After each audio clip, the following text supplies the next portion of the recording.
नमस्कार, आप देख रहे हैं न्यूज प्लस 21। मैं हूं आपके साथ ललिता चक्रधारी। विदेश नीति आमतौर पर आम लोगों के रुचि का विषय नहीं होती है, पर जब से डॉक्टर एस जयशंकर भारत के विदेश मंत्री बने हैं, तब से देश और दुनिया के आम लोग भी अंतर्राष्ट्रीय कूटनीति में रुचि लेने लगे हैं। जैसे दुनिया अब तक इस बात पर आश्चर्यचकित है कि अमेरिका समेत विश्व की आर्थिक ताकत समझे जाने वाले G7 गुट के देशों की पाबंदी के बावजूद कैसे भारत ने रूस से बड़े स्तर पर न सिर्फ कच्चा तेल खरीदा, बल्कि कोयला और गेहूं का सौदा भी किया। देश में इस बात की भी वाहवाही हो रही है कि रूस से रिश्तों की गर्मी बनाए रखते हुए भी जयशंकर की विदेश नीति के कारण अमेरिका से भी संबंध मजबूत हुए हैं और भारत जेट इंजन और लंबी दूरी के ड्रोन समझौते तक पहुंच गई है। यहाँ भी देश के लोगों ने भारत सरकार की विदेशी नीति का कौशल देखा और उसको सराहे बिना नहीं रह सके। अब जयशंकर ने एक और मजेदार टिप्पणी की है जो ये बताता है कि कैसे वो जटिल विदेश नीति को आम जनमानस के बीच आसानी से स्थापित कर पाते हैं। अपनी नई किताब वाई भारत मैटर्स के बारे में बात करते हुए जयशंकर ने कहा कि उन्हें फ्रांस पर एक पूरा चैप्टर लिखा है और उसमें रामायण के पात्र लक्ष्मण की चर्चा कई बार हुई है। इसके बाद उन्होंने कहा कि इससे आपको जो निष्कर्ष निकालना हो वो आप समझे। तो अब कूटनीति को न समझते हुए भी भारत की जनता को बता दिया गया है कि फ्रांस और भारत के मध्य भाई जैसे मजबूत संबंध है। सोशल मीडिया अब ये सवाल पूछ रहा है कि क्या अब विदेश में पढ़ने के इच्छुक छात्र अब कनाडा की जगह फ्रांस को चुनेंगे, फ्रांस की यूनिवर्सिटी में पैसे खर्च करेंगे।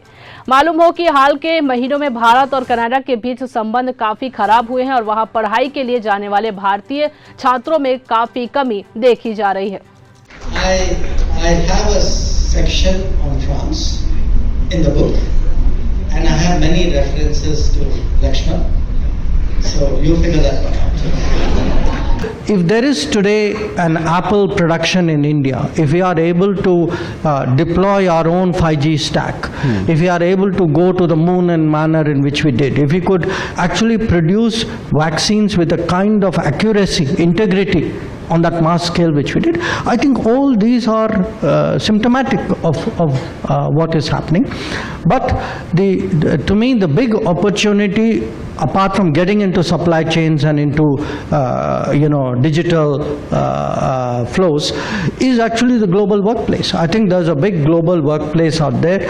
10 years ago, or maybe even 5 years ago, we were chasing the world saying, you are being very tough on Indians where visas are concerned. Okay.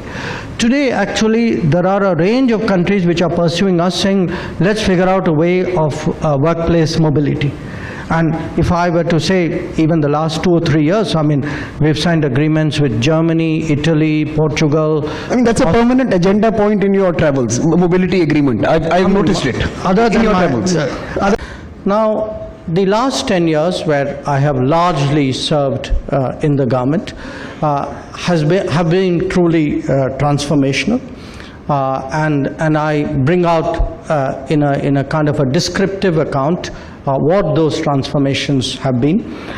There have been, of course, within that transformation some inflection points. I would say some particular moments of salience. I would describe the Article 370 decision as one of them. I think what has changed on our borders with China is another. The whole neighborhood.